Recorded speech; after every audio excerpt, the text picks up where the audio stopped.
प्रभाग क्रमांक 11 मधील उमेदवार संतोष मालकरांसाठी शेकापचे तालुका चिटणीस किशोर पाटील संतोष जंगम मैदानात.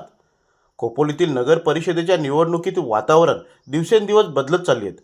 प्रत्येक उमेदवार आपापल्या परीने प्रचार करीत असताना विजयासाठी धडपडताना दिसत आहेत.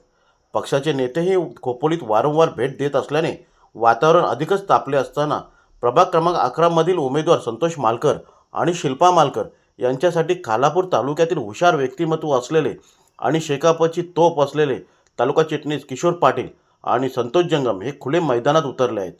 रोज प्रवाहातील आढावा घेत मालकर यांना मार्गदर्शन करीत सूचनाही देत आहेत. आपले उमेदवार कशा प्रकारे निवडून येतील यासाठी प्रयत्न करीत असून या दोन्हीही नेते उमेदवार संतोष मालकर आणि शिल्पा मालकर यांच्यासाठी खोपोलीत ठाण मांडून बसले असून या प्रभागात हे दोन्हीही नेते चमत्कार घडवतील अशी चर्चा खोपोली शहरात होत असल्याचे दिसत आहे. तर या संदर्भात किशोर पाटील यांच्याशी चर्चा केली असताना खोपोलीमध्ये परिवर्तन झाले पाहिजे. विकास आपल्यापासून दूर गेला आहे, त्यामुळे खोपोलीच्या विकासासाठी परिवर्तन विकास आघाडीच्या माध्यमातून आम्ही नक्कीच विजयश्री खेचून आणू असा विश्वास किशोर पाटील यांनी व्यक्त केला.